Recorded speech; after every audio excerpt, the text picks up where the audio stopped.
রূপের বতী। হ্যাঁ পাগলা চোদা, এটা রূপবতী নয়, রূপবতী। রূপবতী তুমি গোলং মারছিস কে? কে তোকে বলং মারবে নু? তুই এসএমএস দিলাই মোক কোশ কি কেরে কালু ক্যাঙ্কা আসু, কেরে কালু ক্যাঙ্কা আসু।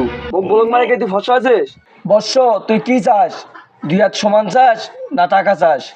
টাকা পয়সা দিয়ে কি করবো? আচ্ছা 2 হাত সমান করে নিন। 2 হাত সমান চাই। মালা গান্ধীর ভূত এভাবে সমান করে চাইনি তোরে।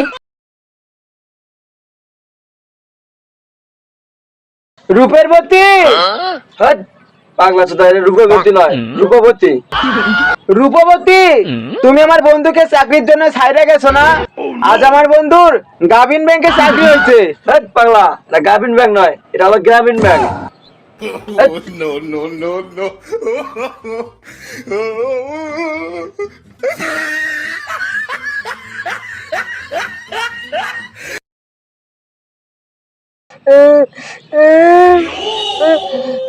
শালা মাইয়া মানুষ এত বড় বেঈমান রে। বড় ভাই আপনার কি হয়েছে? আপনি তোমার পাত্রের মধ্যে বসে থেকে কান দিচ্ছেন ছোট ভাই তুই না কোনোদিন বিয়ে করিসনি, বিয়ে করলেও বউ বিশ্বাস করবো না। কে ভাই?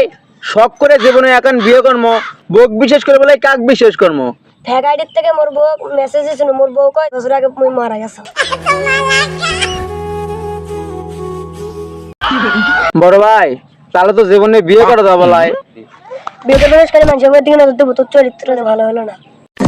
ये सब क्या देखना पड़ रहा है? अच्छा है मैं अंधा हूँ। আমাদের 3 ভাইয়ের সম্পর্কে তো ধারণা আছে। আমরা যে পাকে যাই একবার ছিঁড়ে ফাটে নিয়ে যাই। কালকের আগের দিনে আমরা সিংহ শিকার করে গেছি না। তারপর তারপর এখন আমরা 2 ভাই।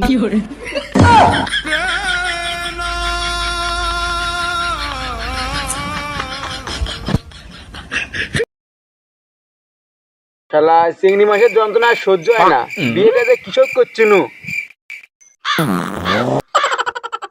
কিরে বন্ধু তুই এটি বসে আছিস কে? কি আর চিন্তা করছিস? দোস্ত কি আর কম দুঃখের কথা, শালা চিংড়ি মানুষ অভাব বোঝে না। অভাবের দিনও তাকে বলে 5,000 টাকা দিয়ে শাড়ি কিনে লাগবে। এখন বস ঠেলা, ভালোবাসা কি জ্বালা? কে বিয়ে করছিস? শাড়ি কিনে দিব না? এত খুশি হন না জনাব, ওই শাড়ি কোনা নিয়ে আবার আপনার বইয়ের কাছে গেছে। মজা হয় ভাইয়া। কিরে, তুই হাসিস কে? এমনি কি আর আসছিস তো? ওই শাড়ি মোর বাপ দেওয়ার থেকে আনছি।